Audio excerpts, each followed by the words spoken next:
Live from Algiers, this is World News Program. I'm Miriam Zian, and these are your headlines. The Israeli occupation continues to carry out intense airstrikes and demolish buildings across the Gaza Strip, killing Palestinians in Jabalia and Al-Fallujah in the north of the enclave. Al-Auda Hospital announces the suspension of most of its services due to fuel shortages, while the WHO warns that Gaza is approaching a humanitarian collapse. In Sudan, amid fierce attacks by the Rapid Support Forces on northern Darfur, the Sudanese government has stressed the need to disarm the forces to halt the war, while welcoming the international consensus condemning RSF crimes.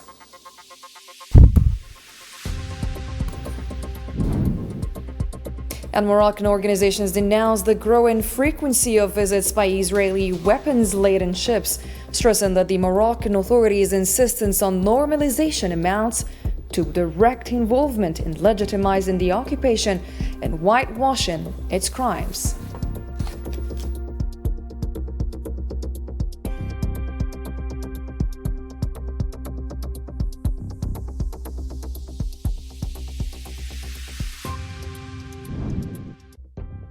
These are the details of your nightly news. First, a Palestinian boy was killed by fire from Israeli occupation forces on Friday morning in the Shuja'iyya neighborhood east of Gaza City, amid ongoing airstrikes and the demolition of buildings in various parts of the Strip.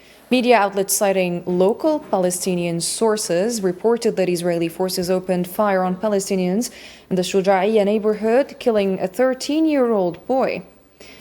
This comes as airstrikes were carried out on Khan Yunis and Gaza City, along with the demolition of buildings and residential neighborhoods east of the Tufah district. Israeli helicopter gunships also opened fire on Rafah.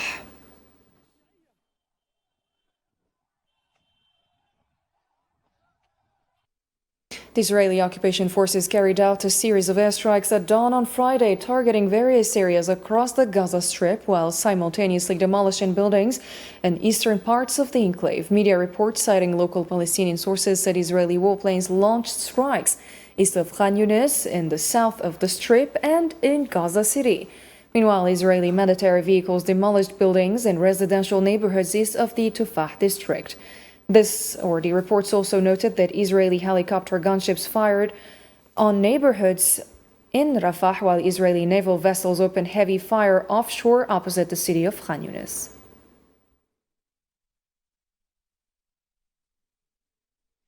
Israeli forces have stepped up military operations in southern Gaza, carrying out multiple air raids on eastern and southern Khan Yunis, especially near the Yellow Line, causing widespread material damage. More details with Hossam Barkan. Khan Yunis is once again under fire. Violent Israeli bombardment targeted the area, with the Air Force carrying out several raids on the eastern and southern sectors, particularly near the so-called Yellow Line. The Israeli strikes caused significant material damage. At the same time, Israeli forces carried out building demolitions, especially in the Bani Suhaila area, east of Khan Yunis. Further south, in Rafah, artillery shelling was also reported. These bombardments were accompanied by fire from Israeli helicopters and tanks, raising fears of new escalation in the region. Israeli strikes have not stopped in Khan Yunis and Rafah since October 10, the day the ceasefire agreement came into effect. In the central and northern Gaza Strip, the Israeli army has also carried out strikes in Gaza City, notably in the Shuja'iyya and Al-Tufah neighborhoods in the eastern part of the city. These attacks are taking place despite the ceasefire agreement in force, which has seen multiple violations reported since its implementation.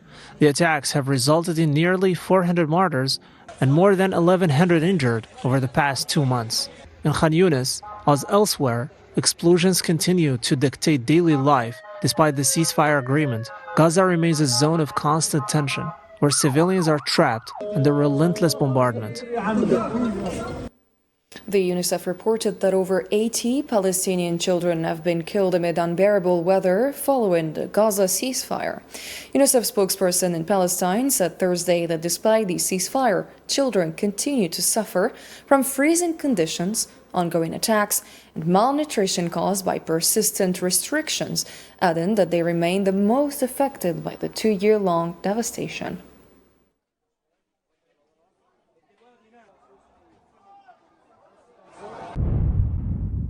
According to reports, more than 80 children have been martyred since the announcement of the ceasefire. The weather conditions are unbearable for the children as temperatures continue to drop. Reports have reached us about tents being flooded with water, and despite all the efforts being made by UNICEF and other humanitarian organizations to assist those in need, the situation remains extremely difficult.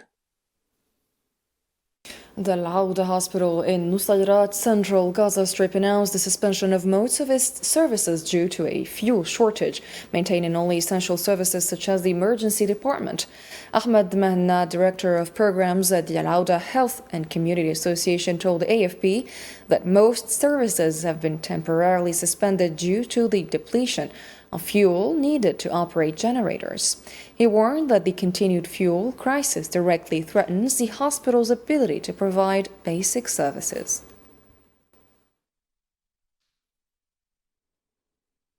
And the World Health Organization warned of an impending humanitarian collapse in Gaza, citing 2 years of infrastructure destruction and restricted aid. It said half of health facilities are partially operational, with severe shortages of medicine and equipment, and highlighted acute malnutrition as a major threat to children and pregnant women.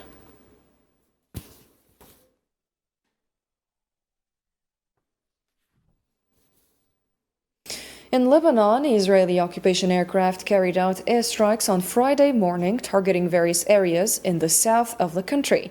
The Lebanese National News Agency reported that a series of intense airstrikes conducted by Israeli warplanes targeted Jabal Safi and the Burej area.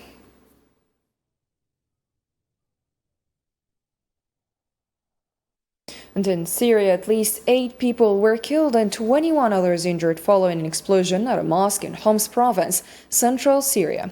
According to Syrian media, the explosion occurred at the Imam Ali ibn Abi Talib mosque in the Wadi al-Dhahab neighborhood of Homs. Internal security forces imposed a security cordon around the site of the blasts. The Homs Media Directorate stated that the explosion was caused by an improvised explosive device.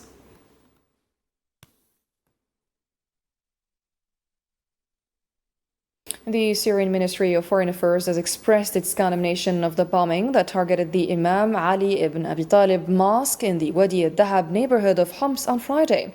In a statement, the ministry strongly denounced what it described as a terrorist crime that resulted in the killing and injury of a number of civilians, stressing that the criminal act comes as part of repeated and desperate attempts to undermine security and stability and spread chaos in the country.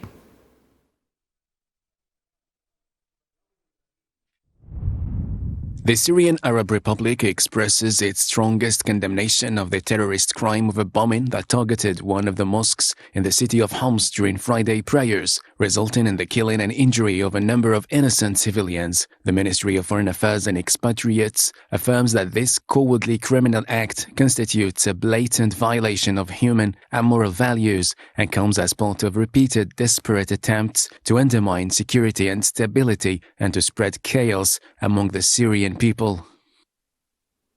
And in other news, the joint force of armed movements in Darfur fighting alongside the Sudanese army said it repelled attacks by the Rapid Support Forces on several areas in North Darfur.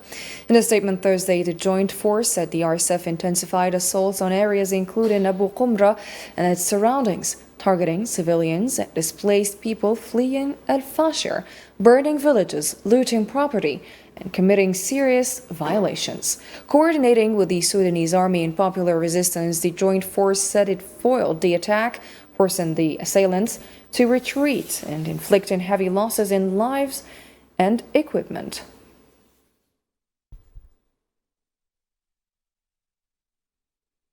The Sudanese government emphasized the need to disarm and settle militias in designated camps to end the ongoing war. Prime Minister Camille Idriss, in a Friday press conference at Port Sudan Airport after returning from New York and attending a UN Security Council session, warned that any ceasefire not paired with disarmament and militia containment would lead to continued fighting. We said that the Sudanese owned and led efforts were undertaken complement the tripartite efforts. And we made it clear that we advocate for peace and not for war, because there is a prevailing and general impression that we reject peace. One of the most important principles we have established during this visit is that the Sudanese people, all the Sudanese people, advocate for peace and not for war. And the evidence is that this war was forced upon us.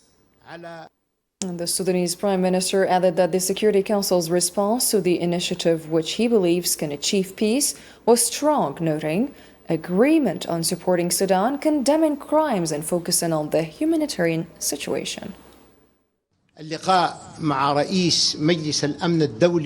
The meeting with the President of the UN Security Council was successful and supportive and explanatory of the crimes and exactions committed against this country. We repeatedly emphasized to the African Union their support for us within the United Nations. The next steps are more important than what was achieved within the United Nations, which is the adoption by all relevant bodies of this vision. The Sudanese Prime Minister also affirmed that the government is working to create conditions for an inclusive Sudanese dialogue, encompassing all citizens without exception. Let's have a listen. The Sudanese dialogue will be subjected to conditions, and we will create a conducive environment for it. All Sudanese, regardless of their affiliations, parties, blocs, or individuals who wish to join the Sudanese dialogue are welcome. This dialogue is the platform where political forces must answer the fundamental question of how Sudan should be governed. From this agreement, we will move towards free, direct, and internationally monitored elections in which the Sudanese people will choose their leaders. U.S. President Donald Trump announced that American forces conducted powerful strikes against Daesh militants in northwestern Nigeria and warned on Truth Social of further actions if attacks on Christians continue, saying the terrorists would pay a heavy price.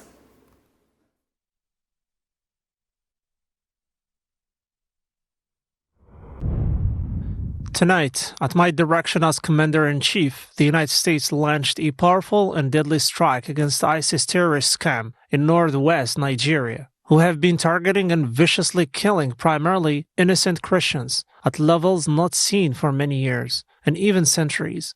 I had previously warned these terrorists that if they did not stop slaughtering Christians, they would pay a heavy price. Tonight, that happened.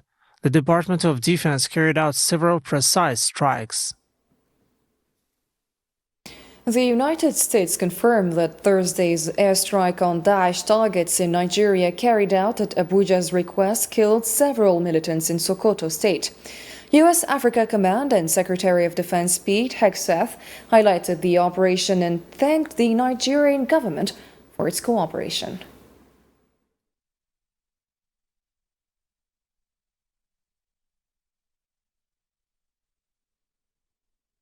And for its part, Nigeria's Ministry of Foreign Affairs confirmed that the U.S. carried out what it described as precise airstrikes against terrorist targets in Nigeria. In a statement issued early Friday, the ministry said Nigerian authorities continue to engage in structured security cooperation with international partners, including the U.S., to confront the ongoing threat of terrorism and extreme and violent extremism.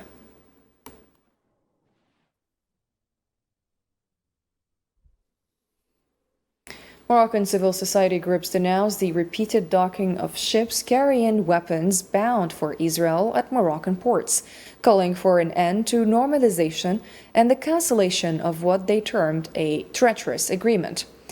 BDS Morocco said the vessel Maersk Chicago is currently at the port of Tangier, while the Moroccan Observatory Against Normalization accused authorities of complicity by allowing such ships to dock.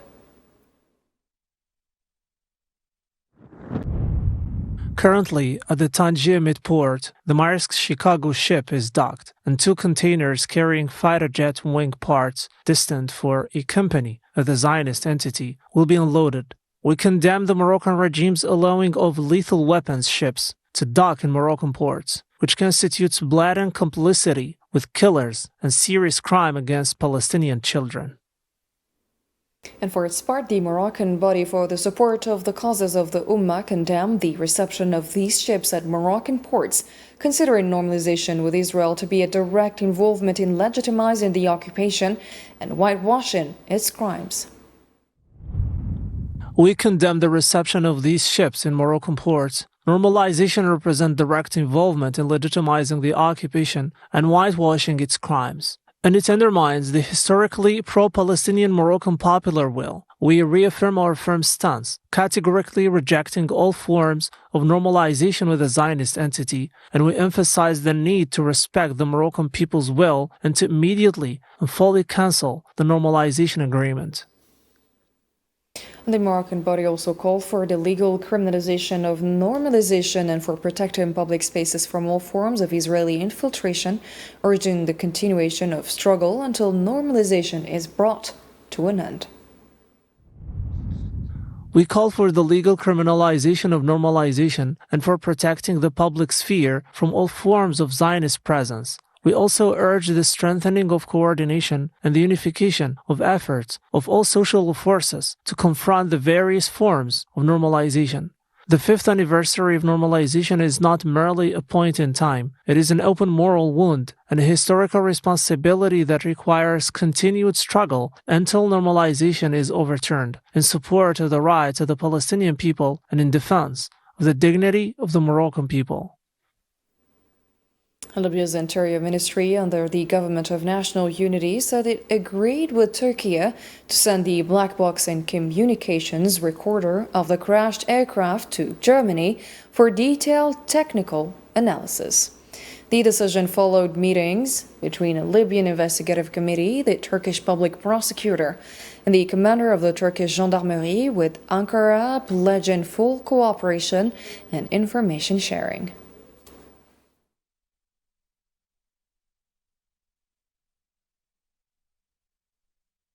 Several people were killed and others wounded on Friday in Russian attacks that targeted various regions of Ukraine. Media reports citing Ukrainian authorities said 2 people were killed and others injured in Kherson, while authorities in Zaporizhia confirmed 1 death and several injuries. Officials in Donetsk also reported 1 fatality and multiple injuries in Russian attacks on 3 regions.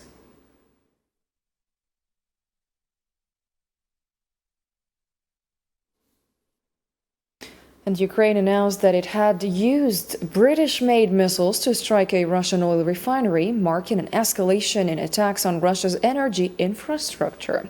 In a statement posted on Telegram on Friday, Ukraine's general staff said it launched British Storm Shadow missiles, hitting the Fosha-Khtinsk oil refinery in Russia's Rostov region and causing explosions.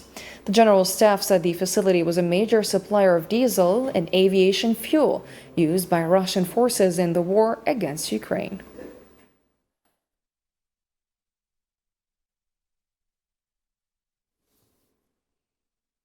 Also, Russia's Kommersant reported that President Vladimir Putin told senior business leaders he could be open to exchanging some Russian-held territories in Ukraine, while insisting the entire Donbass remain under Russian control.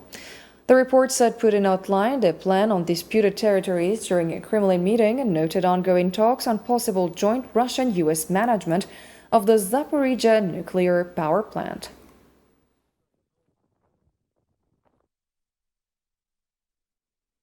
The Kremlin said President Vladimir Putin's foreign policy aide, Yuri Ushakov, held contacts with members of the U.S. administration after Moscow received American proposals for a potential peace deal in Ukraine. Kremlin spokesman Dmitry Peskov said Ushakov conveyed paper copies of the proposals to Moscow following a meeting in Miami, adding that the Kremlin is currently reviewing them.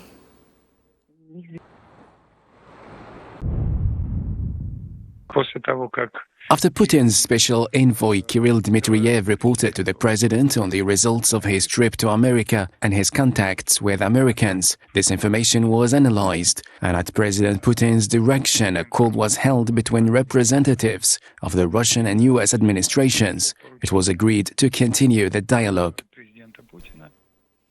Ukrainian President Volodymyr Zelensky is set to meet U.S. President Donald Trump in Florida on Sunday to discuss territorial issues, which remain the main obstacle in talks aimed at ending the war. Zelensky told reporters via WhatsApp on Friday that much could be settled before the end of the year, as Washington continues to intensify efforts to end the war in Ukraine. He said the meeting will address sensitive issues, including the situation in Donbass, the Zaporizhzhia nuclear power plant, and other matters as well.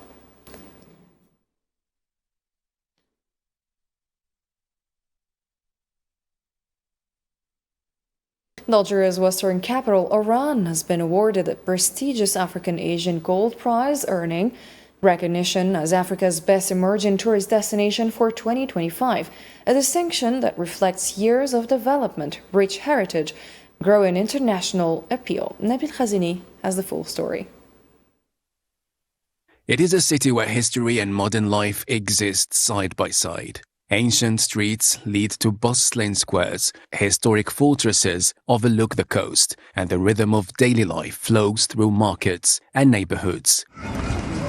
Bathed in Mediterranean light, Oran rises along Algeria's western coastline, its wide-washed buildings glowing under the sun, the hills standing as silent witnesses, and every street telling a story of history, culture, and charm. It's magnificent, especially Oran, this beautiful city full of art and decoration. It's impressive and vibrant. We love this city. I love Oran. This quiet magic was brought into the spotlight during a prestigious ceremony where Oran was awarded the Gold Prize by the Afro-Asian Union for Tourism, E-Commerce and Economy, winning the title of Africa's Best Emerging Tourist Destination for 2025. This award reflects years of sustained development, modern infrastructure and smart investment, alongside Oran's rich historical heritage and cultural vitality. This award did not come by chance. It was earned through great effort. The voting and selection process is based on criteria set by some of the world's top experts, who are members of the jury. We have a Supreme Committee made up of 7 people, and then a general jury of 45 experts, among the most prominent in tourism development, economic development, and sustainable development worldwide. Initially, 5 cities from Africa were nominated. These were then narrowed down to 3 cities. And finally, the jury voted 90% in favor of Oran, which truly deserves this award. Above all, the jury members highlighted the warmth of the Algerians living in Oran, an open-hearted hospitality that leaves a lasting impression. Today, Oran shines as an imagined jewel on Africa's tourism map, always ready to welcome the world. And that's the end of today's program. If you missed any part of it, you can check our social media platforms, also YouTube, to watch all of it. Thanks again and have a great night.